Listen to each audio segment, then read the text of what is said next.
Hello hello, नमस्ते, सलाम, आदाब। एक साथ बैक टू बैक 2 दिन वापस से अपन आ गए यार। क्या हाल है दोस्तों?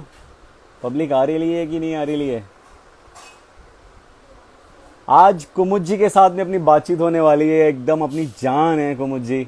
मैं क्या बताऊं अभी। Yes, mister Filmistani. Hello Ashwathi, Shivani Tyagi, hello Anika Singh, hi. Hello Kiran, Ashwathi, एकदम जबरदस्त, देवांश मेरे भाई। कुमुद जी का टाइम क्या। आयशी, अरे कुमुद जी को भेजो जल्दी।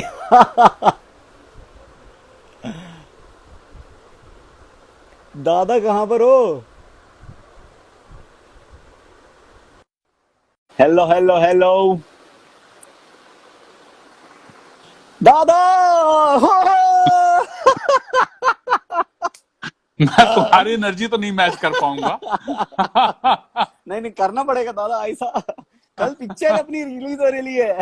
हाँ दादा, फाइनली आ राम रही है। सिंह चार्ली, आपको याद है दादा? हम तीनों जब कैलकाटा गए थे ट्रेन में, यस मैं विक्की। Yes yes. ट्रेन में वो हमने सफर किया था, फिर वो एक छोटे से होटल में, मतलब 2 स्टार होटल में हम एक कमरे में तीनों रुके थे। बाथरूम की लड़ाई। आ, और वो असल असल में हमारी फिल्म की शुरुआत जो है ना वहीं हो गई थी असल में। वहीं से। वहीं वहीं शुरुआत हो गई थी कि हमको आगे भविष्य में क्या देखना है, कितना संघर्ष है। तो जबरदस्त मजा आया था, और आपने जो हम लोगों को वॉक कराया था, मेरे पैरों में छाले पड़ गए थे अगले दिन। मैं चल नहीं पाया था फिर। इतना फास्ट चलते हैं कुमुद जी इस उम्र में भी।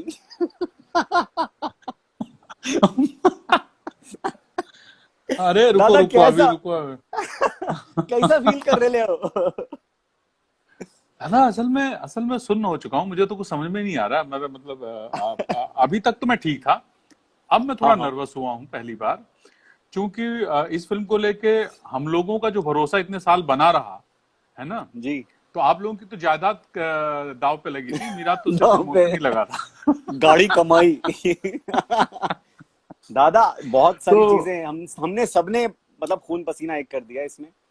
या आपने या या जो कुछ किया है इस फिल्म के लिए, वो मतलब जितने करोड़ों करोड़ों रुपया हमने आपको दिए वो कम पड़ेंगे। नहीं, लेकिन लेकिन लेकिन लेकिन हम लोगों ने असल में जो प्रोसेस मतलब जो चालू किया था। मैं अभी अभी असल अब से पहले तक मैं ठीक था। अब मैं जब तुमसे बात कर रहा हूं तो मैं नर्वस हो गया हूं, क्योंकि मुझे मुझे अचानक से लगने लगा है कि मैं एक सितारे से बात करूं, क्योंकि कई लोगों ने मुझे कहा कि आप ओह, शारिफ के साथ हैं तो आप सुरक्षित हैं, आपकी फिल्म हिट है। अरे माँ कसम। तो मैंने कहा बस यही सुनना था भाई। अब अपना ये आपने मुझे तो अच्छा थप्पड़ मारा है क्या?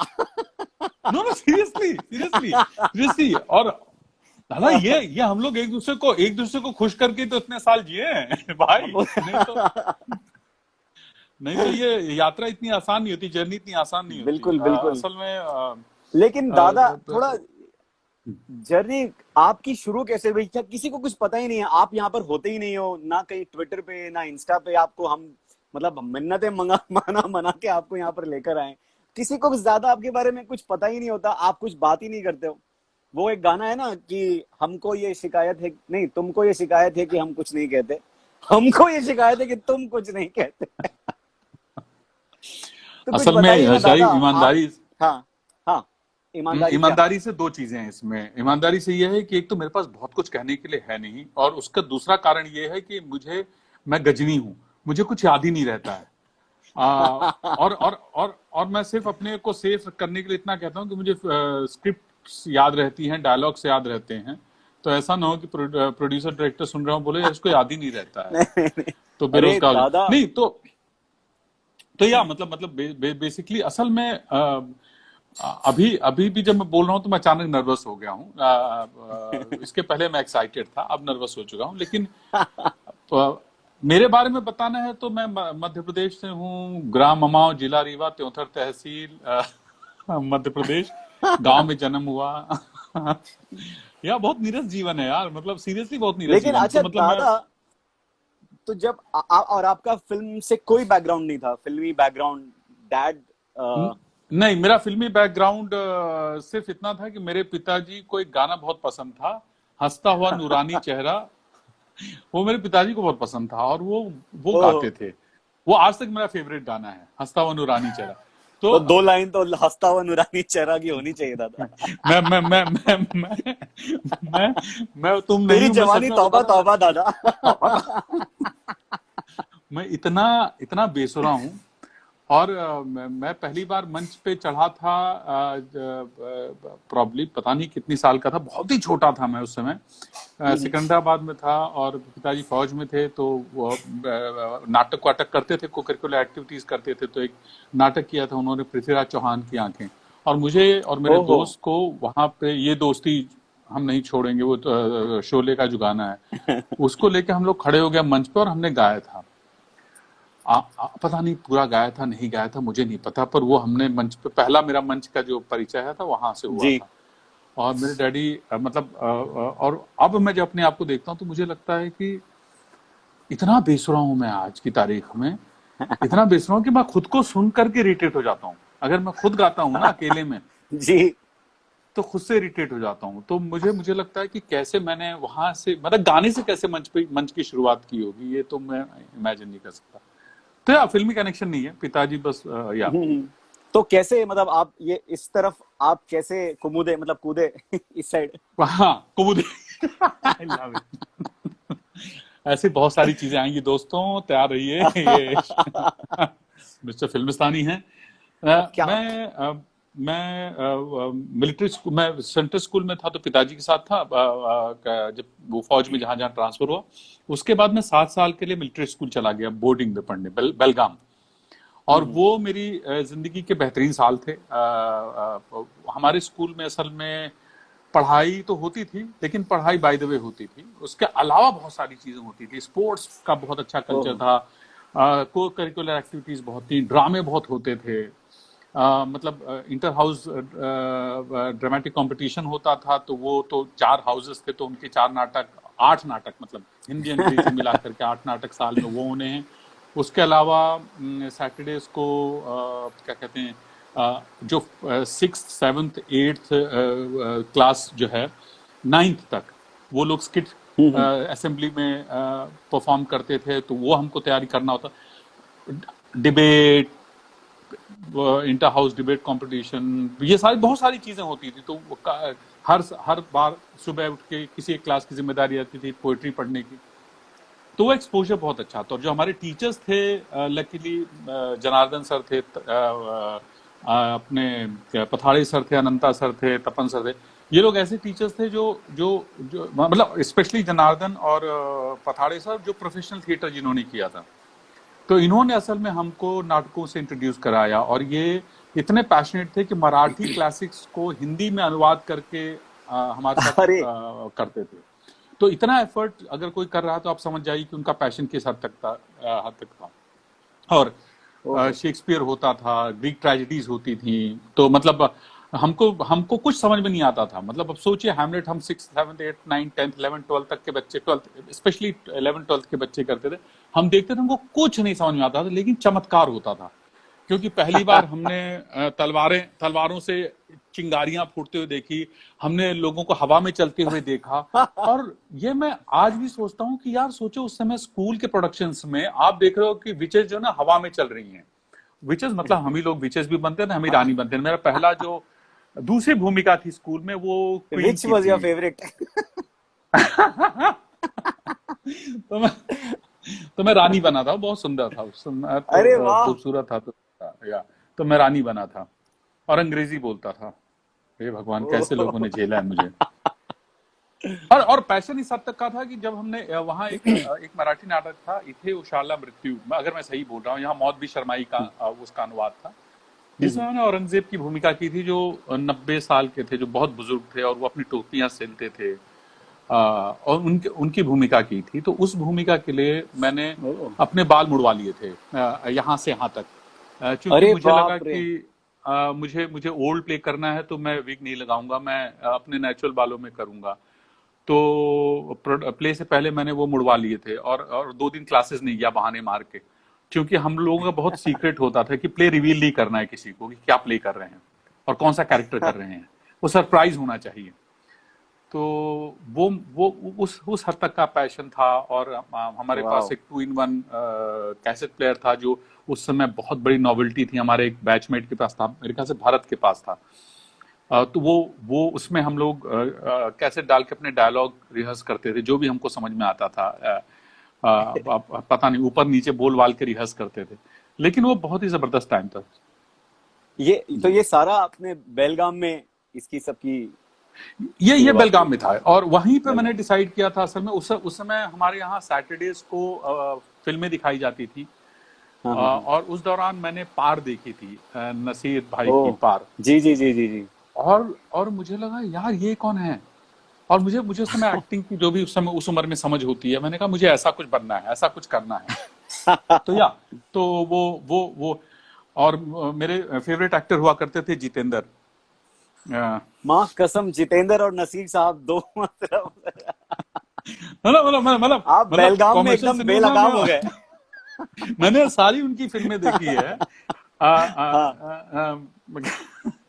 मवाली, हिम्मत वाला, फर्ज और कानून, जस्टिस चौधरी, ये सारी उनकी फिल्में देखी है। तोहफा, ये देश है ना, ये देश, अरे बाप रे। वो सारी फिल्में देखी। और लेकिन मैं बनना नसीर चाहता था। मैं उनकी तरह का सिनेमा करना चाहता था, और फेवरेट थे मेरे जितेंद्र। तो देखिए कैसे आदमी कितने कॉन्ट्रडिक्शन में जी रहा था अपनी जिंदगी उस समय भी। अरे बाप रे। है ना, उस समय मुझे नहीं पता था कि नहीं उस समय आपको पता नहीं था।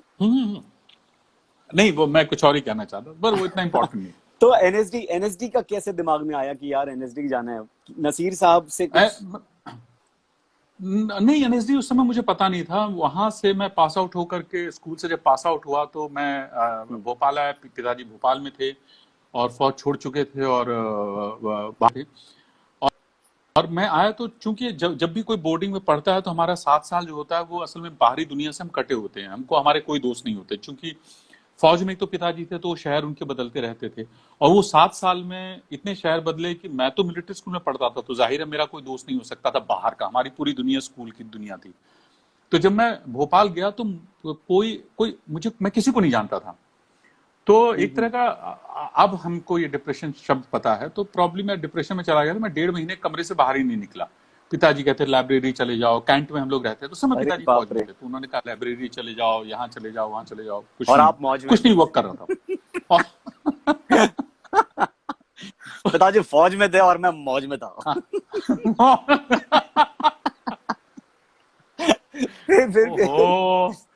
हमारी पूरी फिल्म की शूटिंग ऐसे ही है ना, इन्हीं संवादों के साथ, इन्हीं संवादों के साथ। हाँ, तो मैं फिर पिताजी को पता चला कि वहां पे एक भारत भवन में एक वर्कशॉप हो रही है, थिएटर वर्कशॉप हो रही है। पिताजी को पता था मेरी नाटकों में दिलचस्पी है, तो वो थिएटर वर्कशॉप का फॉर्म लेके आए। उन्होंने मुझसे पूछा कि तुम करना चाहोगे? मैंने कहा बिल्कुल करना चाहूंगा। और पहली बार मैं घर से बाहर निकला उस वर्कशॉप के इंटरव्यू देने के लिए, और मेरा उसमें हो गया, वर्कशॉप में हो गया। और बहुत पूरे मध्य प्रदेश से कैंडिडेट्स आए थे, उसमें मेरा सिलेक्शन हुआ। और मेरा कोई एक्सपीरियंस नहीं था स्कूल के नाटकों को छोड़कर, और मैं सरप्राइज था कि कैसे हो गया।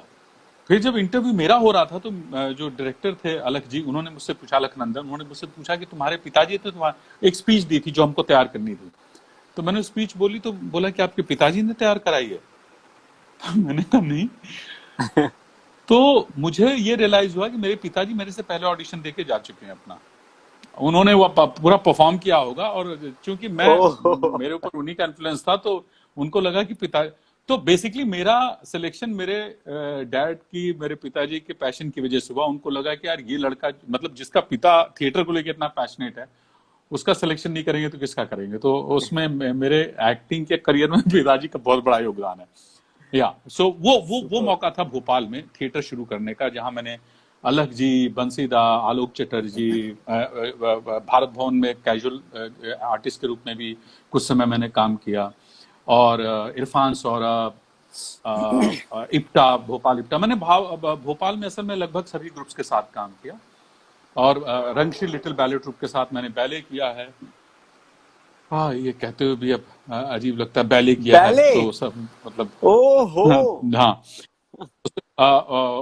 और उसके बाद उस दौरान मुझे मौका मिला, सत्यव्रत राउत एनएसडी हमारे सीनियर हैं, ग्रेजुएट हैं, डायरेक्टर हैं, उन्होंने एक प्ले किया रौशोमन भोपाल में, वो ब्रिलियंट प्रोडक्शन था। उसके बाद वो लेके गए उस प्रोडक्शन को, उसके बाद वो दिल्ली में एक प्ले कर रहे थे पासा, झिमिटी खेला करके, उन्होंने उड़िया में किया था, काम कर रहे थे, तो उन्होंने हाँ, हाँ, हाँ। मुझे दिल्ली बुलाया। तो मैं पहली बार एक शहर से दूसरे शहर नाटक तैयार करने गया। तो मैं दिल्ली में रहा 1.5 महीने, 2 महीने, 2 नहीं ज्यादा इनफैक्ट, और वहां पे मैंने उसको छऊ शैली में नाटक तैयार किया। और तब वो बैले नाटक हमने छऊ, परफॉर्म किया ड्रामा स्कूल में। हाँ, या तो वाओ। मैं बहुत प्रतिभावान हूँ, देखने से लगता नहीं है, लेकिन तो नहीं, या नहीं। मतलब वो किया। उसके बाद ड्रामा स्कूल में परफॉर्म किया हमने, जो नए साल में जो बच्चे आते हैं उनके लिए। तब कीर्ति मैम ने बोला था कि आप ड्रामा स्कूल क्यों नहीं भरते हैं। तो मैंने कहा मैं भरूंगा, अभी तक तो मैं इंतजार कर रहा था कि मेरी खुद की अपनी थोड़ी सी तैयारी हो जाए। तो या उसके बाद ड्रामा स्कूल, वहां से भोपाल से, भोपाल बहुत एनरिचिंग एक्सपीरियंस था। भोपाल बहुत अद्भुत एक्सपीरियंस था मेरे लिए। वहाँ पे इतना अच्छा काम हो रहा था, इतना अद्भुत काम हो रहा था थिएटर को लेकर के, और इतने कमाल के डायरेक्टर्स थे जो काम कर रहे थे आकर के। मैंने रंगमंडल के जो प्रोडक्शंस देखे हैं, भारत भवन रंगमंडल के जो प्रोडक्शंस देखे हैं, बंसीदा के नाटक देखे हैं, अलगदा के जो नाटक देखे हैं, उन लोगों के साथ जो काम किया है, वो असल में बहुत बड़ी शिक्षा थी मेरे लिए, एजुकेशन थी एज एन एक्टर।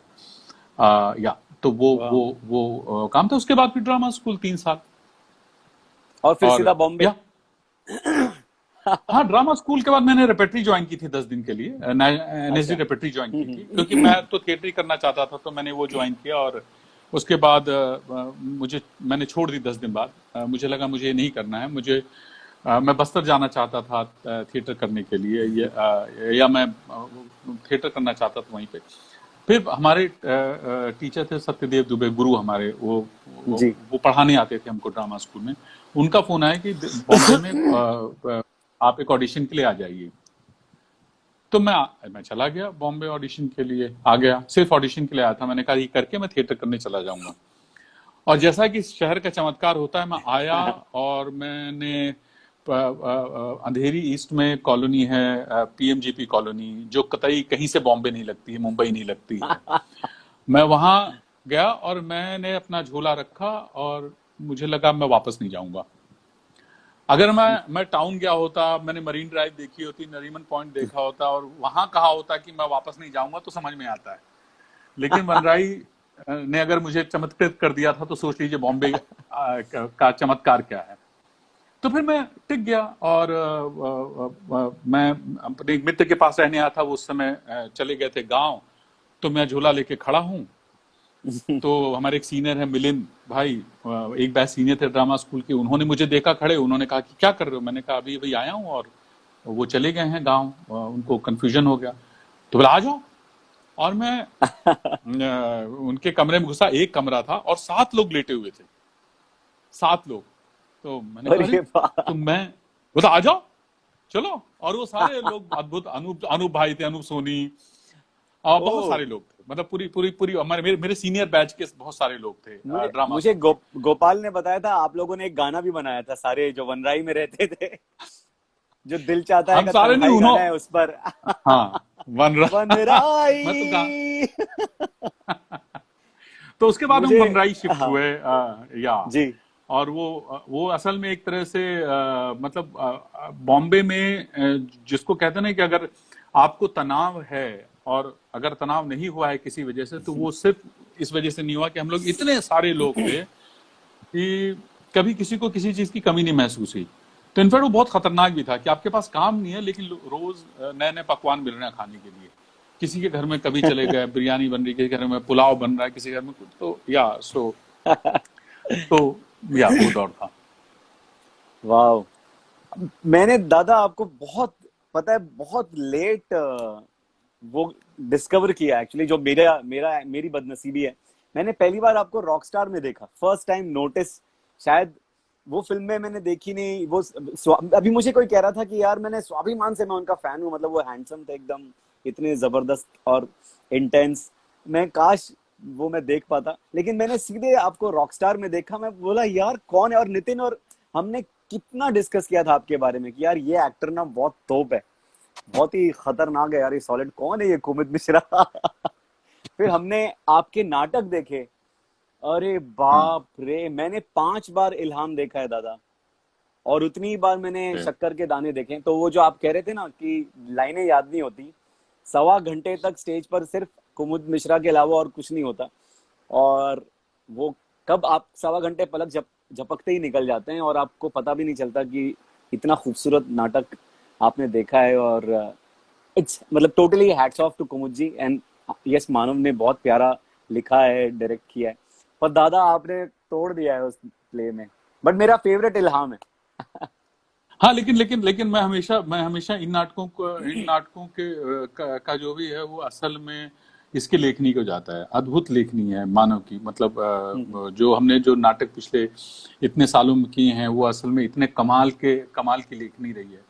तो वो भाषा इतनी अद्भुत है कि आधा काम कर देती है अभिनेता का वो भाषा। अगर आप बोलने में आपको रस मिलता है, वो उसमें संगीत है, शब्दों में जी संगीत है, तो आपका आधा काम हो जाता है। तो इसमें बहुत बड़ा क्रेडिट मानव को जाता है। मतलब बहुत बड़ा, कि सारा क्रेडिट उनको जाता है। मैं तो मस्खरी करके निकल जाता हूँ। दादा, आपको आपको याद है हम लोग पहली बार कब मिले थे? सन एंड हाँ, सी में। सन एंड सी में आप आए थे जब इसके लिए फिल्मिस्तान के लिए जब मुझे फिल्मिस्तान के बुलाया लिए। गया था। या और मैंने मुझे, रीडिंग अटेंड की थी और मैं एज राइटर बैठा था उस वक्त, या और उस उस समय वक्त आप सनी लेखक अरोरा थे। कोई और प्ले कर रहे थे। Yes, yes, yes. और हम लोग रीडिंग कर रहे थे, बाकी लोग तो सीधे सीधे नॉर्मल।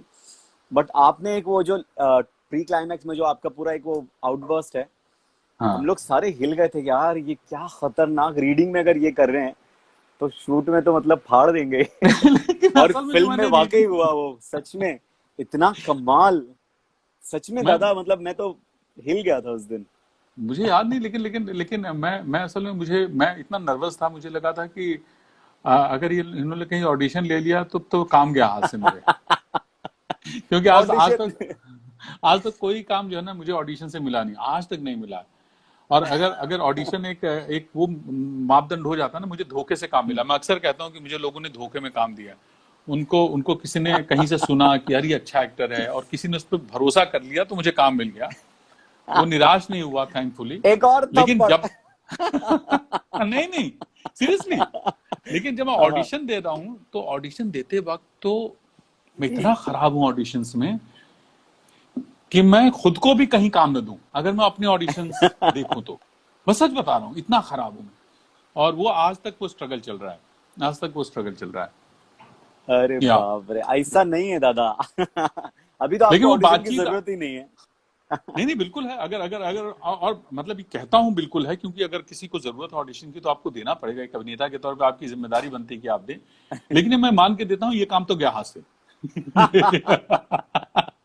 अगर बातचीत से बरगला लिया उस आदमी को, धोखे में लपेट लिया। मैंने एक जी। ऐड किया था, हाँ अ, हाँ वो ऐड आया नहीं कभी। अभी बहुत समय बाद मुझे किसी ने वो भेजा, वो मेरे मतलब जवानी के दिनों का ऐड है। तो हाँ हाँ। वो रेमंड्स का, तो उसके लिए मुझे बुलाया। और उन्होंने कहा कि हम स्क्रीन टेस्ट करेंगे। अब जाहिर है रेमंड्स का ऐड है तो स्क्रीन टेस्ट तो होगा, मतलब लुक तो होगा। और मैंने कहा बेटा ये तो गया हाथ से। तो मैं वहां गया और बकायदा कैमरे लगे हुए हैं और एक कमरा है, उसमें 3-4 लोग बैठे हुए हैं, और सिर्फ मुझे ही बुलाया गया था।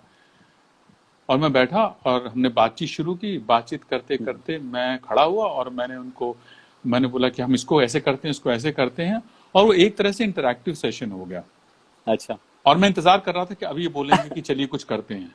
लेकिन वो मैं उसको डिले करता जा रहा था, उस सेशन को, जो है ना, कि ये मुझसे कुछ परफॉर्म करवाएंगे। और वो थक चुके थे मेरे उस पूरे प्रोसेस से प्रोबेबली। और उन्होंने ऑडिशन नहीं लिया, उन्होंने स्क्रीन टेस्ट नहीं लिया। शायद उन्होंने चोरी से कैमरा चालू करके देख लिया था कि ये घूमेगा तो इसके सारे जो है ना नाक नक्श सब एंगल से मिल ही जाएंगे। और वो मिल गया मुझे। लेकिन चूंकि मैंने धोखा किया था तो कभी ऑन एयर नहीं आ पाया था। Anyway, अरे yeah, यार। दादा very bad. फिल्मिस्तान का एक्सपीरियंस बताइए ना, कैसे रहा फिल्मिस्तान? फिल्मिस्तान पूरा का मिलना, एक्सपीरियंस तो शूट। मतलब मैं ये नहीं बता सकता। जब पहली बार फोन आया था नितिन सर का, तो मैं कहाँ बैठा था ये और मैंने बात की, और वो और उन्होंने कहा कि मैं डायरेक्टर हूँ। मैं नहीं, उन्होंने कहा ये फिल्म है, ऐसी ऐसी है, और उन्होंने फिल्म के बारे में इंट्रोड्यूस किया, और हम आपसे मिलना चाहते हैं। तो मैंने कहा डायरेक्ट कौन कर रहा है? तो उन्होंने कहा मैं ही कर रहा हूँ। लेकिन उस वाह। आवाज में कुछ ऐसा था, मैंने कहा मैं आ रहा हूँ। और उसके बाद मैं गया, और जो पहला जो संवाद हुआ, जो कुछ भी वो संवाद था, जो पहली जो चर्चा थी, जो कुछ थी, वहां पे मैं फिल्म के लिए हाँ कर चुका था मन में। क्योंकि जो उनका पैशन था, वो आपको उसके लिए कोई बहुत भूमिका नहीं चाहिए होती है। वो जब आपसे आदमी से मिलते हैं, और जिस तरह से आप, और एक्टर्स की सबसे बड़ी जरूरत ये होती है कि वो वांटेड फील करें। उनको ये लगे कि जो सामने वाला है वो चाहता है आपको, और वो मुझे मिला। एंड सडनली मुझे लगा कि हाँ। और फिर जब स्क्रिप्ट पढ़ी, तो आप लोगों ने क्या स्क्रिप्ट लिखी थी, मैंने कहा यार ये तो करना चाहिए। और और वो जो प्रोसेस था, वो बहुत मुश्किल प्रोसेस था, जाहिर है। हम लोगों ने जी बहुत सारी रीडिंग्स की थी, बहुत तैयारी की जी। थी। वो पूरा एक प्रोसेस था, जो हमने राम सिंह चार्ली में भी जाहिर हमने लगभग वही प्रोसेस अपनाया था। और जब फिल्मिस्तान हम कर रहे थे, तब हमने ये तय किया था कि अब दोबारा ऐसे प्रोसेस में नहीं घुसेंगे जहाँ पे इतनी तकलीफ में फिल्म बनानी पड़े। और हम लोग जब बीकानेर गए और हम होटल में रुके, तो पहले अंदर आदमी का एक्टर जागता है कि अरे कहाँ है, ये सारी सुविधाएं कहाँ हैं। सब लोग वो बस में कहाँ? बैठ करके 50 किलोमीटर जा रहे हैं, या 30-40 किलोमीटर जा रहे हैं, 80 और धूप। किलोमीटर हाँ, 80 किलोमीटर। 80 और किलोमीटर वह रोज आना और जाना। जाना, और धूप में वहां पे कनात के नीचे बैठे हुए हैं, कड़क और एक धूप। चारपाई थी। चारपाई की जो पॉलिटिक्स थी।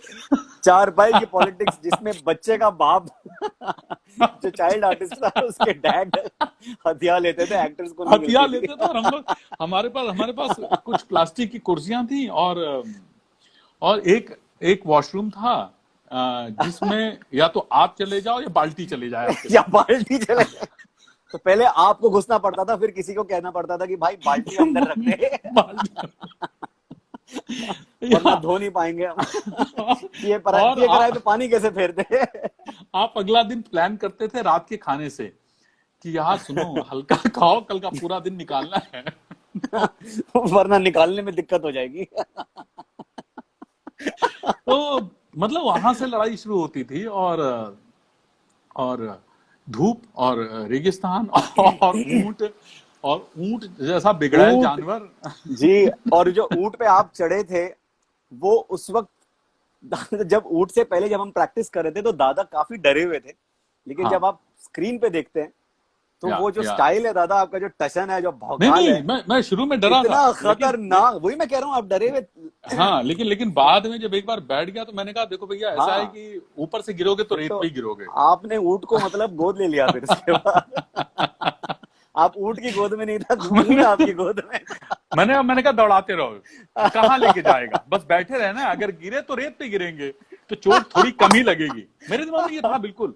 मैंने कहा सड़क अड़क पे दौड़ाता तब तो खत्म हो जाते।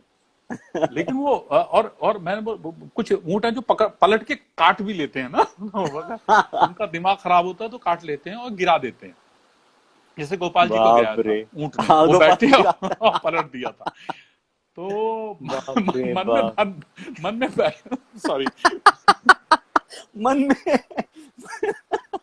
मतलब हम लोग टेररिस्ट हैं, और एक्सप्रेशन गुस्से का देना है, और ऐसा लग रहा है कि भैंसे जो ना, और उसमें बोला कि अरे बाप थोड़ा रे। थोड़ा थोड़ा गुस्सा लाओ, आप ढूंढ रहे हो। हाँ हाँ। हाँ, मैं ढूंढ रहा हूँ। अब भी ढूंढूंगा, 2 मिनट में रुको। बाप तो रे। या वो जो प्रोसेस थी, जो चाय का स्ट्रगल था, खूबसूरत और 16 दिन। इनाम भाई के जो हर लंच के बाद उनको जो चाय की प्यास लगती थी कि अरे चाय बाप चाहिए रे। भाई।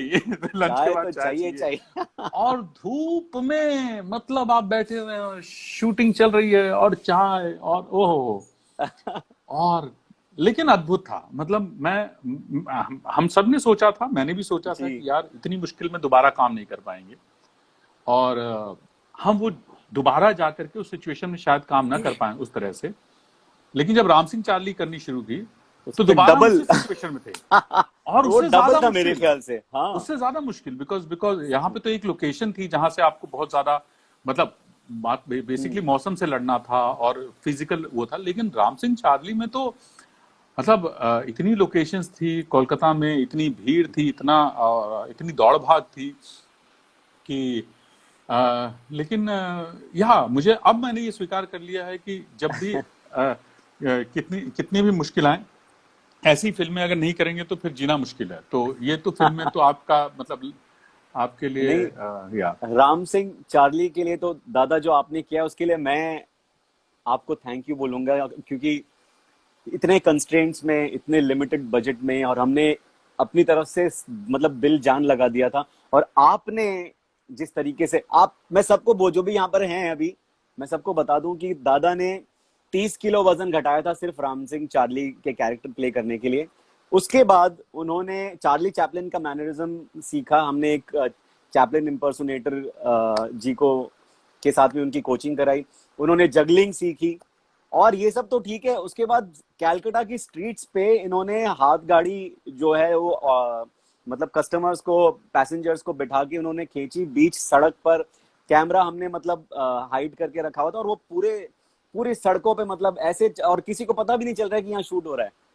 और उन्होंने मतलब या कितना रिक्शा चलाया है, बाप रे बाप। मतलब ये हैट्स ऑफ टू कुमुद मिश्रा की जो उन्होंने राम सिंह चार्ली के लिए किया है। मुझे नहीं लगता कि कोई और एक्टर कर पाता वो नहीं नहीं नहीं, बहुत बहुत डेडिकेशन बहुत या बहुत लोगों ने मतलब असल में चूंकि मैं अभिनेता हूं और चूंकि मैं स्क्रीन पे आ रहा हूं तो शारी वैसा बोल रहे हैं, अच्छी बात है। लेकिन नहीं। लेकिन असल में उस फिल्म में जितनी मैंने मेहनत की है उससे कहीं ज्यादा मेहनत जो पर्दे के पीछे वाले लोग हैं उन्होंने की है। जो हमारी भागदौड़ होती थी, जहां हमारा डायरेक्टर असल में लाइटमैन भी बन जाता था, स्पॉट बॉय भी बन जाता था, और हमारा डायरेक्टर खाना भी सर्व करता था, और यही चीज सारे प्रोड्यूसर्स उसकी भागीदारी करते थे। कोई वहां पे अभिनेता नहीं था।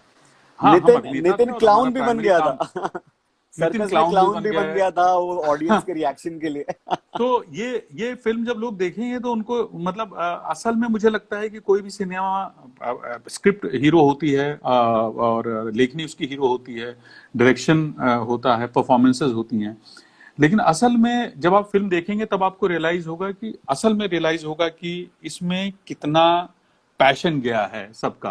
और वो मैंने जो मेहनत की है वो असल में मुझे लगता है उतनी नहीं है जितनी मेहनत बाकी लोगों ने की है मुझे, मैं बनाने में, मतलब मुझे उस फिल्म में सपोर्ट करने में। मतलब मैं करता था, 50 लोग दौड़ते थे कि लाइए लाइए मैं पकड़ लेता हूँ गाड़ी। मैं बोलता नहीं भाई, ये मेरा काम है, मुझे करने दो। लेकिन उस मुश्किल उसमें, और हमको कोलकाता में शूट करना था, जो मुंबई वाले लोग ज्यादा उससे कनेक्ट कर पाएंगे क्योंकि भीड़ जितनी वहां है उतनी यहाँ भी है, और अराजक शहर है, अद्भुत शहर है। तो वहां पे कैमरा छुपा करके शूट कर पाना तो बहुत बड़ी एक्सरसाइज होती थी। तो उसके लिए हमको तैयार होना होता था कि पूरी तैयारी पहले कर लो, और ये नहीं लोगों को पता चलना चाहिए कि एक्टर है, नहीं तो फिर आप शूट नहीं कर सकते क्योंकि लोग देखना शुरू कर देते हैं। तो आपको कम से कम 2-3 टेक्स ले लेने होते थे बिना लोगों के पता चले। और हाँ, वही हमारा अचीवमेंट है थोड़ा सा, कि वो लोगों को बहुत समय तक पता नहीं चलता था, लेकिन पता धीरे धीरे पता चल ही जाता था। जाहिर है हमारी ही टीम के लोग खड़े होकर के देखने लगते थे, हाँ हाँ हाँ, तो लोग बोलते किसको देख रहा है, ये कौन है, ये लुंगी पहने आदमी कौन है, क्यों देख रहा है इसको। अभी थोड़ी देर बोलते नहीं कुछ हो रहा है, और फिर वो आसपास ढूंढते थे कैमरा। लेकिन अद्भुत दुनिया है, कैमरा ढूंढ लेते थे लोग। तो it was a fantastic experience, अद्भुत। पूरा एक राम सिंह का पूरा जो ओवरऑल जो एक्सपीरियंस रहा, राम सिंह चार्ली कैसा, मतलब पूरा एक्सपीरियंस कैसा था दादा? मेरे लिए असल में फिल्म में सबसे मुश्किल जो काम था वो चार्ली प्ले करना था। और वो मैं इतना नर्वस था, मैं असल में अभी भी वो जो फीलिंग है वो मेरे अंदर अभी भी है। वो फीलिंग नहीं गई मेरे अंदर से, वो भय नहीं गया मेरे अंदर से, क्योंकि ये इतनी बड़ी रिस्पॉन्सिबिलिटी थी कि अगर एक्टर वहां फेल हो जाता है तो पूरा कैरेक्टर फेल हो जाएगा, मतलब वो नहीं वर्क करेगा।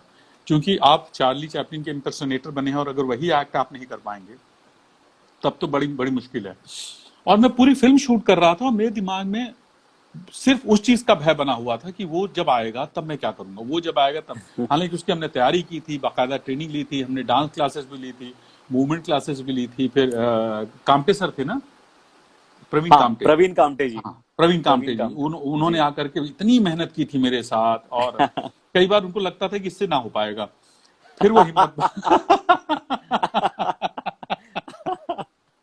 तो फिर वो हिम्मत क्योंकि उनकी दादा जब वो मिले थे आपसे, तब आपने 30 किलो वजन घटाया नहीं था। नहीं घटाया तो था, तब नहीं तब घटाया आप था चार्ली या चैपलिन नहीं, तब आप हार्डी लग रहे थे, लॉरेल हार्डी के। लेकिन और जैसे जैसे आपका वजन कम होता गया, मतलब आप तो उनका एकदम भरोसा चार्ली बढ़ता गया। बढ़ता गया। हाँ, उन्होंने देखा था, उन्होंने आंखों से रिजेक्ट कर दिया था कि यार इसको इसका वजन कम करवा रहे हैं, मैं तैयार हूं चार्ली, मुझे नहीं ले रही है।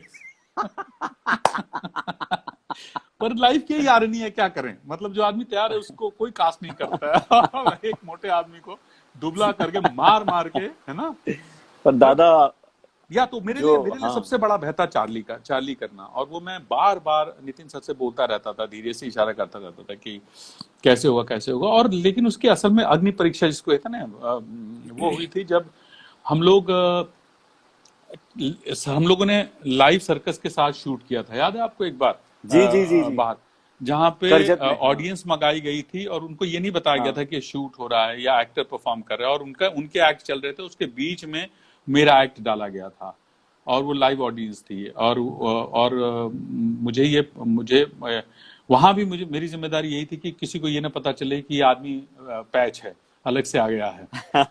और वो भी निकल गया किसी तरह, और मैं पीछे विंग्स में, अच्छा मुझे मुझे मेरे ख्याल से उसी समय सर ने बताया था जब मैं आया था शूट पे, और उन्होंने बताया कि सर ऑडियंस है, और पूरी लाइव ऑडियंस है, लाइव और वो ऑडियंस, सर्कस देखने आए हैं, बाप रे। और वो सर्कस देखने आए हैं। और मेरे होश उड़ गए, मैंने कहा क्या बात कर रहे हैं। बोला हाँ, इनका कुछ एक्ट होगा आपका 4th नंबर पे या 5th नंबर पे, जब भी आपका एक्ट है उसके बाद फिर इनका कंटिन्यू रहेगा। मैंने कहा सर मैं तो, मतलब अब वो जो थिएटर में जो भय है उससे 100 गुना भय बाप था। रे, मतलब बाप। मुझे लगा मैं एंटर करूंगा और लड़खड़ा के गिर जाऊंगा, इतना नर्वस था मैं।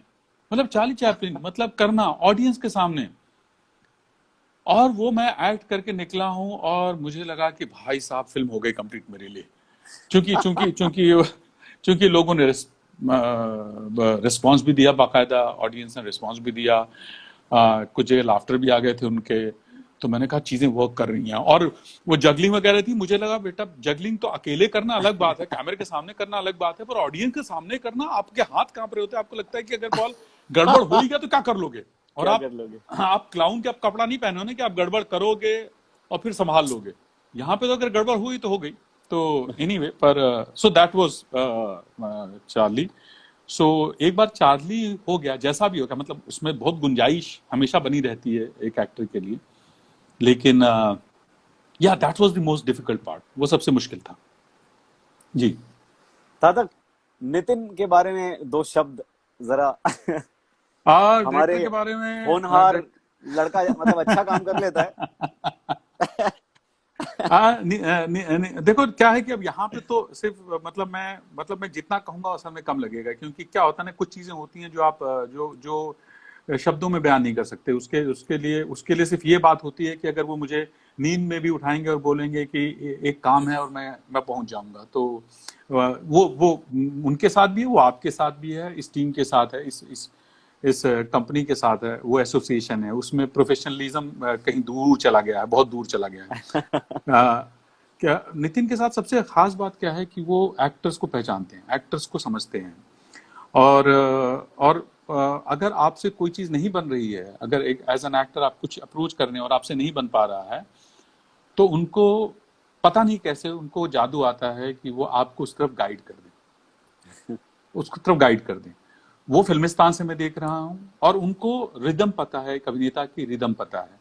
तो अगर जैसे फिल्मिस्तान में एक शॉट था जहां पे मैं सीढ़ियों पे बैठा हूं और एक म्यूजिक बज रहा अरे, वो जो है ना। आपका एक्सप्रेशन है, वो ऐसे वाला और बैठना। एज एन एक्टर आप जब बैठते हैं और वो डिसाइडेड नहीं है और आप वहां करना शुरू करते हैं, और सडनली आप वो मोमेंट पकड़ते हैं एज एन एक्टर, और डायरेक्टर उस मोमेंट के लिए तैयार होता है। वहां पे शब्द नहीं काम आते हैं, वहां पे आपकी और डायरेक्टर के बीच की एक अंडरस्टैंडिंग होती है जो काम आती है, जहां पे आप आंखों आंखों में बात कह देते हैं कि ये ठहराव का समय है।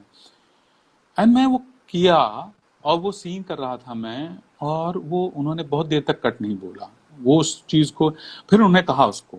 और वही ऐसे ही मोमेंट्स राम सिंह चार्ली में भी आए हैं। पर उनको वो इंडल्ज नहीं करते हैं, किसी भी अभिनेता को इंडल्ज नहीं करने देते हैं। उनको पता है एज अ डायरेक्टर कि उनको क्या चाहिए। लेकिन उसकी सबसे खास बात ये होती है कि वो आपको वो स्पेस देते हैं हमेशा, क्योंकि अब पता नहीं उनका थिएटर से क्या लगाव है। मतलब जब वो डायरेक्ट कर रहे होते हैं तो वहाँ पे थिएटर बहुत हद तक हावी होता है, बहुत स्ट्रांग तरीके से थिएटर की भाषा आती है। क्योंकि जब सीन कर रहे होते हैं तो कई बार वो सीन पूरा परफॉर्म कर देते हैं और कट नहीं बोलते, क्योंकि और वो कई बार उस सीन को वैसा का वैसा ही रख लेते हैं, सिंगल टेक में रख लेते हैं। जी। बोलते नहीं, मुझे मुझे वो जो जादू है वो मिल गया, मुझे मुझे अब इसमें कट करके मैं उसको खत्म नहीं करना चाहता। तो ये एक पक्ष है उनका। दूसरा पक्ष है कि जब जब आप उनके साथ बात करते हैं, उनका सिनेमा को लेकर जो प्रेम है, सिनेमा को लेकर जो वो प्रेम है, वो किसी और चीज से आगे बढ़कर है। जब हम फिल्म बना रहे थे, और जिस तरीके से आप लोगों ने, जिस तरह से तीनों लोगों ने मिलकर के पैसा डाला और ये फिल्म बनाई, बहुत हिम्मत की बात है। और मुझ जैसे अभिनेता को लेकर के अरे दादा। मतलब नहीं, मतलब क्या है कि ये इस फिल्म में मैं कहूंगा कि बहुत से ऐसे लोग थे जो तैयार थे इस फिल्म को करने के लिए, जो नामी गिरामी लोग थे, अभिनेता थे, स्टार्स थे, जो करने के लिए तैयार थे। लेकिन उन्होंने मुझ पर मुहर लगा दी थी और बोला कि नहीं, यही करेगा। और मैं उनको बार बार कहता रहा कि नहीं, आप प्लीज इस फिल्म के भले के लिए, अगर आपको कोई और पसंद है उसे ले लीजिए, मैं कोई और भूमिका कर लूंगा। और मैं जेन्युइनली मैं कर लेता, क्योंकि लेकिन उन्होंने कहा नहीं, करेंगे तो आप ही करेंगे, और मैं ही कर रहा था। और तो ये उनका पैशन है, और जिस तरह का सिनेमा वो बनाना चाहते हैं। फिल्मिस्तान के बाद मुझे लगता है ये उनके फिल्मिस्तान के आगे की फिल्म है ये, मैं हमेशा से कहता हूँ इस फिल्म को। और हम लोग 4 साल से लगभग इस फिल्म को लेकर बैठे हुए हैं, जद्दोजहद में लगे हुए थे। लगे हुए हैं। और मेरा एक चीज को लेके कई बार हमारी हिम्मत टूटी, कई बार हमें लगा यार क्या हो रहा है, गड़बड़ हो रही है। लेकिन एक चीज को लेकर हमारा विश्वास बना रहा है कि ये हमने जो काम किया है वो अद्भुत काम किया है, एक बहुत अच्छा सिनेमा बनाया है। और एक बार ऑडियंस इस चीज को देखेगी तो हमारी बात जो है वो असल में हमारा जो कन्विक्शन है उसको एक वो मिलेगा। तो वो समय आ गया है। और कल रिलीज हो रहा है। कल रिलीज हो रहा है या। और मैं दादा, ये लॉकडाउन में ना मेरी एक आदत गंदी छूट गई थी, मैंने नाखून चबाना छोड़ दिया था। लेकिन आज और कल के अंदर मैंने क्योंकि कल फिल्म रिलीज हो रही है, वापस सारे नाखून चबा चुका हूं मैं। इतनी नर्वसनेस है, एक्साइटमेंट है। मैं कभी फिल्म को लेकर के नर्वस नहीं हुआ। मेरे लिए असल में मेरे लिए जो प्रोसेस है वो बहुत महत्वपूर्ण होती है। जैसे राम सिंह चार्ली में मेरे लिए जो शूटिंग की प्रोसेस थी वो मेरे लिए लर्निंग प्रोसेस थी। उस समय मैंने जो सीखा वो इम्पोर्टेंट था, और जो मैंने गड़बड़ियां की, जो नहीं हो पाया मुझसे, वो मुझे पता है, वो मेरे लिए इम्पोर्टेंट था। कभी फिल्म का, जैसे फिल्मिस्तान जब रिलीज हुई तो हम उसके लिए भी बहुत स्ट्रगल किए और हम सब साथ लगे रहे जी। लेकिन मैं नर्वस नहीं था उस फिल्म को लेकर के। इस फिल्म को लेके भी मैं नर्वस नहीं था। लेकिन आज जाकर के मेरे अंदर जो है ना धुकधुकी होनी शुरू हुई है। मैंने कहा यार, क्योंकि इस फिल्म पे मेरा कन्विक्शन टिका हुआ है कि जिस फिल्म को हम अच्छा सिनेमा कहते हैं, अच्छी फिल्म कहते हैं, अगर ऑडियंस उस पर अपनी मोहर लगाएगी तो फिर मेरा ये जो हमारी जो 4 साल या 5 साल की जो भी जर्नी है, जो यात्रा है, उसको एक जस्टिफिकेशन मिलेगा। नहीं तो और मैं इस बात के लिए भी तैयार हूं कि अगर लोग रिजेक्ट कर देते हैं, लोग कह देते हैं कि नहीं बहुत अच्छा सिनेमा नहीं है, बकवास सिनेमा, अगर वो ये भी कह देते हैं तो फिर हमें अपने बारे में हमें ये हो जाएगा कि हम जो है ना काफी इंडल्ज हो रहे हैं अपने काम को लेकर के।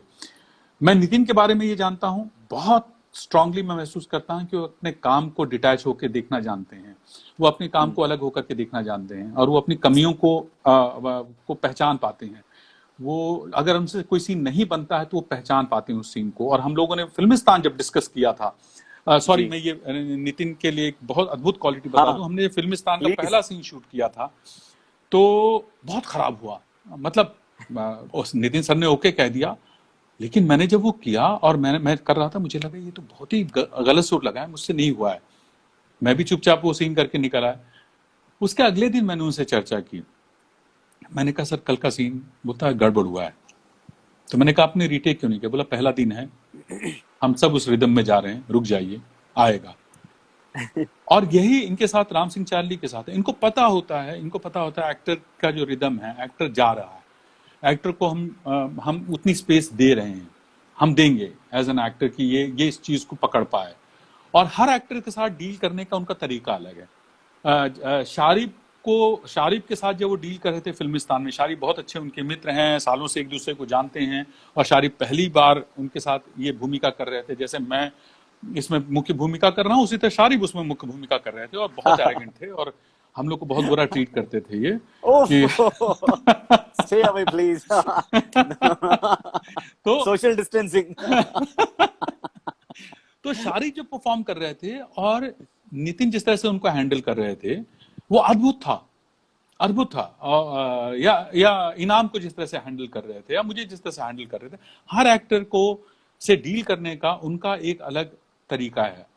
और वो डायरेक्टर के लिए बहुत जरूरी होता है कि वो कैसे, किस एक्टर को कब डांटना है, कब पुचकारना है, कब उसकी उंगली पकड़ करके उसको आगे ले जाना है, कभी उसको धक्का मार देना है कि बेटा कूद जा, तू कर लेगा। या गोपाल जैसे थे, गोपाल दा के साथ बिल्कुल अलग था। तो ये हम लोगों का जो ये पूरा एक वो उनके साथ जो डायरेक्टर एक्टर्स को लेकर के जो है, उनकी जो पहचान है, पकड़ है, और उनकी किसी भी फिल्म में, आप फिल्म को लेकर सवाल उठा सकते हैं, लेकिन उनकी फिल्मों में परफॉर्मेंसेस को लेकर आप सवाल नहीं उठा सकते। परफॉर्मेंसेस उनकी फिल्मों में कड़क होती हैं। तो उन्होंने स्त्री मार के एकदम स्त्री मार जी या सही में बहुत। तो और दादा मैंने आज वो दिव्या ने एक पोस्ट किया था, और मैंने उसमें लिखा था उनके कमेंट में कि मेरी फेवरेट ऑन स्क्रीन जोड़ी है ये, और ये मैं दिल से कह रहा था कि आप और दिव्या इतने प्यारे लगे हैं साथ में। और वो एक जो केमिस्ट्री होती है, एक सीन है जो आप बिना डायलॉग के करते हैं, हाँ, वो जो सीन है इतना प्यारा है। दिव्या दत्ता जी के बारे में कुछ हमें देखिए क्या है, हम लोगों ने बहुत साल पहले एक जी ने फिल्म बनाई थी बहुत साल पहले, जिसको उन्होंने फिर बाद में 5 एपिसोड में रिलीज किया था। किसी ने तितली को देखा है क्या? थ्रिलर था, मुकुल अभ्यंकर ने डायरेक्ट किया था। उसमें पहली बार मैं और दिव्या काम कर रहे थे, दिव्या जी काम कर रहे थे। मैं नया था, दिव्या जी काफी काम कर चुकी थी तब भी। तो और मुझे असल में मैं उस समय तक सिनेमा को समझ नहीं पाया था, इस मीडियम को समझ नहीं पाया था, और मेरे अंदर एक थिएटर को लेकर एक एरोगेंस थी, और मुझे सिनेमा को लेकर के एक इंडिफरेंस थी। अब वो इंडिफरेंस इस वजह से था कि मैं मेरे अंदर भय था, या इंडिफरेंस इस वजह से था कि मैं इंडिफरेंट था। जो भी रीजन रहा हो, उसको मैं रूमानी नहीं बनाना चाहता हूँ, लेकिन वो परफॉर्मेंस अब जब की थी, वो भी तब लोगों को पसंद आई थी। लेकिन उसके बाद कट्टू हम लोग राम सिंह चार्ली में मिले हैं, और हमारे अंदर एक ठहराव था परफॉर्मेंसेस को लेकर के, एक ट्रस्ट था। और दिव्या जी के पास इस फिल्म में सबसे कम डायलॉग है बोलने के लिए, हाँ। लेकिन ऐसे मोमेंट्स उन्होंने इस फिल्म में दिए हैं, ऐसे मोमेंट्स दिए हैं जहां पे as an actor, as a co actor, मैं मेरे रोंगटे खड़े होगा। और मैं जब एक सीन है जब हम बस में हैं और वो जा रही हैं, और मैं छोड़ करके नीचे बस से उतरता हूँ, तो वो सीन किया, वो टेक्निकल सीन किया, हाँ, बस में छोड़ा, बच्चे को छोड़ा और बस से नीचे उतरा, और मैं पलट के उनको देखता हूँ, और मैं देखा और मैं भूल गया। मैं कि ये कहाँ से हो रहा है, ये कैसे घट रहा है। वो सिर्फ देख रही हैं, और जो पीड़ा बहुत है, खूबसूरत है वो, हाँ, और बेहद खूबसूरत। तो एक वल्नरेबिलिटी होती है एक्टर की जो उनमें है, और एक होता है कि आप अपने आप को दे देते हैं कि भैया मैं हूं, और आप चलिए करते हैं, जूझ जाते हैं। तो वो मेरे ख्याल से वो सबके साथ था वो, और वो दिव्या जी के साथ भी था। तो दिव्या जी फैंटास्टिक एक्टर हम सब जानते हैं, लेकिन इसमें जो उन्होंने किया है वो असल में, जब एक्टर खुद को सरप्राइज कर देता है, और मुझे और जब आपके को एक्टर को आप सरप्राइज करते हो, जब आप परफॉर्म कर रहे होते हो और सडनली आप अपना चरित्र छोड़ करके आप एज एन ऑडियंस देखने लगते हो, आप देखते हो कि ये कैसे हो रहा है, ये क्या हो रहा है, और ये सच ये में। ये कुछ मोमेंट्स होते हैं जो सिनेमा के या आपके एक्टिंग के, मैं उस एक मोमेंट को अपना सिनेमा में या एक्टिंग में कुछ इंपॉर्टेंट मोमेंट्स होते हैं, उनमें गिनता हूं मैं। मुझे लगता है वो उन्होंने वो मोमेंट दिया है इस फिल्म में। बहुत सारे दिए हैं, लेकिन वो जो साइलेंट रिएक्शन है वो तो मैजिक मैजिक है। तो या मतलब वो काम करने, अच्छा हाँ, जिस सीन की आप बात कर रहे थे, जी जो साइलेंट सीन था, आपको याद होगा कि हमने उसके लिए कितनी रिहर्सल की है मुंबई में। उस एक सीन को लेकर के हम लोगों ने कम से जी। कम मेरे ख्याल से 4 दिन या 3 दिन हमने उस पर काम किया है, पूरे पूरे दिन। और अरे हमने सारे बाप रे। क्लीशेस ट्राई किए थे, हम लोग थक गए थे, और हम जो कुछ भी करते थे वो हो चुका है पहले। हम जो भी ट्राई करते थे वो हम बोलते थे अरे ये तो इस सिनेमा में हो गया, इस फिल्म में हो गया है, और कर करके थक गए। फिर नितिन सर ने कहा कि ओके, छोड़ देते हैं, हम लोग इसको वहीं जाके करेंगे, शूट पे, हाँ। शूट पे करेंगे। और जैसा कि नितिन सर हैं, उन्होंने हमको स्पेस दे दी। उन्होंने बोला चलिए कीजिए, कैमरा लगाया, और हमको नहीं पता था क्या करना है। उन्होंने कुछ नहीं बताया, और हमें किसी को नहीं पता था। और वो वही जादू होता है जो दो एक्टर्स के बीच की जो अंडरस्टैंडिंग होती है, जो ट्रस्ट होता है, जो वल्नरेबिलिटी होती है, वो उस समय काम आती है। जहां पे मैं जो कर रहा हूं और वो जो कर रही हैं, हमको संवाद की जरूरत नहीं है। वो मोमेंट वो था। और जो हमने वहां किया, क्योंकि हमने वो सारी संभावनाएं जो थी, जो क्लीशेस थे, वो हम रिजेक्ट कर चुके थे, तो कुछ वहां पे जो निकला वो बिल्कुल ही अद्भुत था, बिल्कुल ही नया था। वो हमें नहीं पता था क्या होने वाला, और जब हो गया, और जब हम सब खुश हुए होने के बाद, और हमारे डायरेक्टर साहब खुश हुए, या टीम जब खुश होती है, और आपको कुछ समय तक वो खुशी महसूस ही नहीं होती, आपको लग रहा होता है यार ये हुआ कैसे, अगर ये दोबारा टेक करना पड़े तो हम क्या यही कर पाएंगे। और हमने किया, ऑफ कोर्स किया, लेकिन इसमें ये कैसे, ये ऐसा हमने सोच कैसे अमेजिंग। लिया। तो ये होता है को एक्टर का के प्रति जो आपका भरोसा होता है, जो उनका भरोसा मेरे है। प्रति है संभवतः था, और मेरा उनके प्रति था, उसकी वजह से वो वाह। केमिस्ट्री बनती है। जी।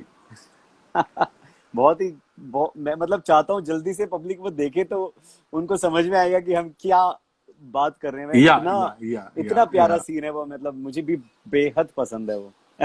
लेकिन और इतना बोल चुके हैं तो पता चला कि उन्होंने उन्होंने बोला वो पता नहीं क्या एक्सपेक्ट करके जाने। नहीं नहीं, मैं तो चाहता हूँ कि ओ, एक्सपेक्टेशन बढ़े, कुछ या एक्सपेक्टेशंस या होनी चाहिए, तभी तो जी जी, बंदा जाएगा देखने के लिए। और बिल्कुल मुझे लगता है कि हम जितना बोल रहे हैं, इंशाल्लाह उन्हें कम से कम उतनी तो पसंद आएगी, उससे ज्यादा भी आ सकती बिल्कुल है। बिल्कुल बिल्कुल बिल्कुल बिल्कुल बिल्कुल। दादा, आप एक, ये राम सिंह चार्ली है, एक बाप वाला इमोशन उसके अंदर बहुत स्ट्रांग है।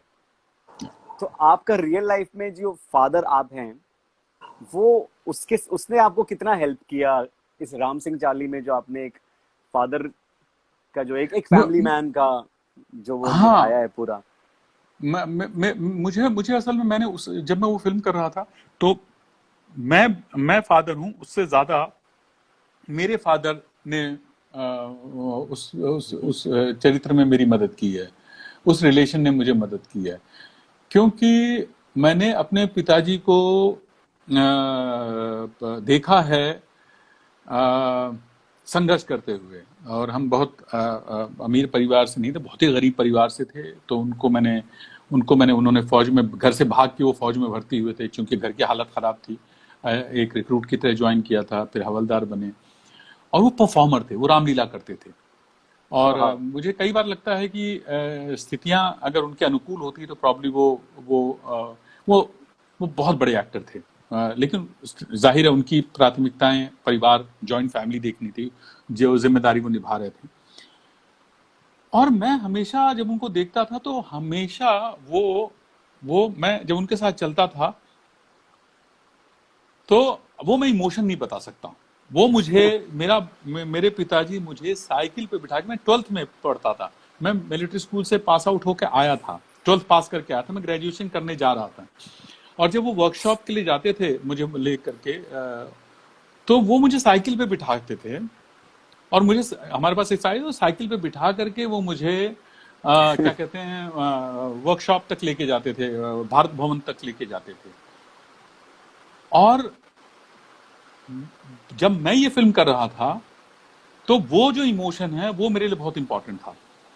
मैं अपने इमोशन में, मैं तो अपने आप को एक पिता की तरह डिस्कवरी कर रहा था। मैं अपने आप को खोज ही रहा हूँ, और वो यात्रा चलती रहती है। आप भी खोज रहे हैं पिता के रूप में।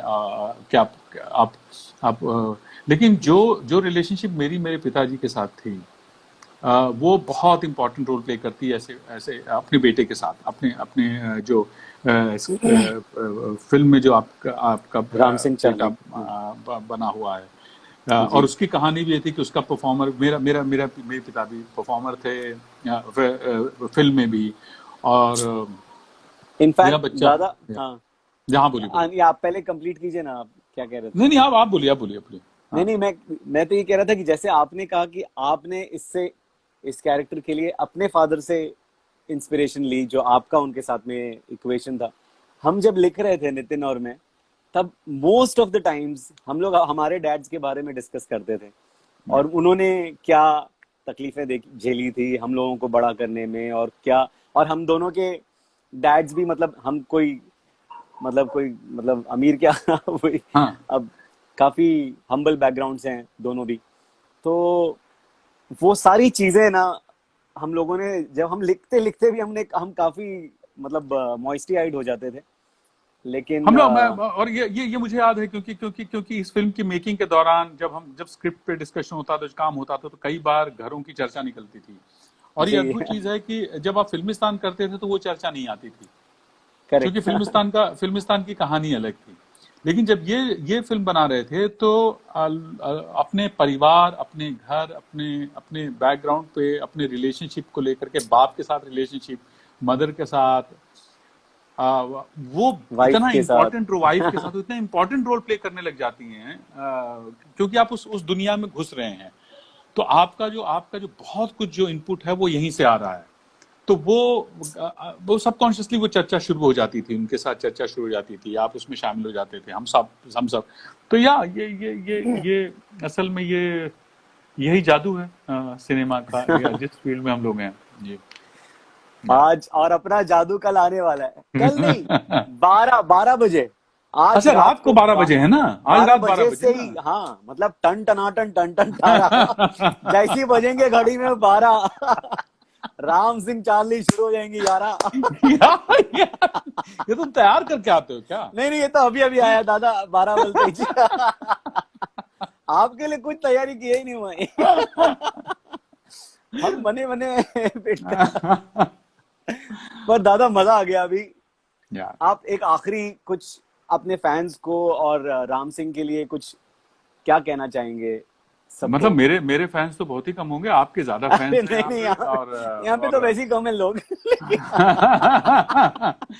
लेकिन लेकिन लेकिन लेकिन अच्छे मतलब लॉयल लोग हैं, सारे बहुत प्यारे हैं जो लॉयल भी है। लोग हैं। मैं सबसे कहूंगा कि प्लीज ये फिल्म देखिए, और इसके बाद किसी निष्कर्ष पे पहुंचिए।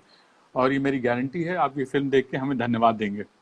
ये एरोगेंस भी है थोड़ी सी इस फिल्म को लेकर। पहली बार मैं किसी फिल्म को लेकर के इस भरोसे के साथ बोल पा रहा हूँ कि आप फिल्म देखेंगे और हमें धन्यवाद देंगे कि हमने आपको एक अच्छा सिनेमा दिखाया, एक अच्छी कहानी बताई, कुछ अच्छी परफॉर्मेंसेस दिखाई। और अगर अगर कुछ लोगों ने फिल्मिस्तान देखी है तो मैं उनको बताऊंगा कि ये फिल्मिस्तान के आगे की फिल्म है। ये हमारे हिंदी सिनेमा में बहुत इम्पोर्टेंट वो बनने वाली है, क्या नाम है, एक एक एक एक, एक जिसका हस्ताक्षर बनने वाली है। ये डायरेक्टर बहुत बड़ा हस्ताक्षर बनने वाला है, होपफुली। अरे इंशाल्लाह। या तो या तो प्लीज देखिए दादा, और प्लीज रिएक्ट आज, कीजिए। हाँ, 12 बजे से शुरू आज मैं माफी चाहता हूँ कि हमने यहाँ पे काफी लोगों ने इतना प्यार दिया है कमेंट्स में, और काफी क्वेश्चंस पूछे। मैं नहीं सबको जवाब दे पाया, क्योंकि दादा के साथ में बात करते हुए बीच में वो डिस्ट्रैक्शन हो जाता। जी। But thank you so much for being with us everybody, and इतने सारे कमेंट्स आप लोगों ने किए, इतने सवाल किए। अगली बार मैं पक्का सारे जवाब दूंगा। बट थैंक यू महीप, आलोक, सलील, मुदिता, कामना, आरजे हर्षित, धीरज, जिन जिन को मैं देख पा रहा हूँ, सब लोग प्लीज। दादा कौन से उस पे आने वाला है सोनी प्लेटफॉर्म पे? लिव सोनी दिन लिव होते लाइव पिक्चर का होती, ठीक नाम होता क्या ना। है? राम सिंह चार्ली। हाय मुदित, मुदित मेरा एट भाई द है। At the stroke of the midnight hour, Mudit भाई। या सो एक या मिनट, इनाया इधर आओ, इधर आओ जल्दी से। ये इधर इधर और हाय। इधर हेलो हाय करो।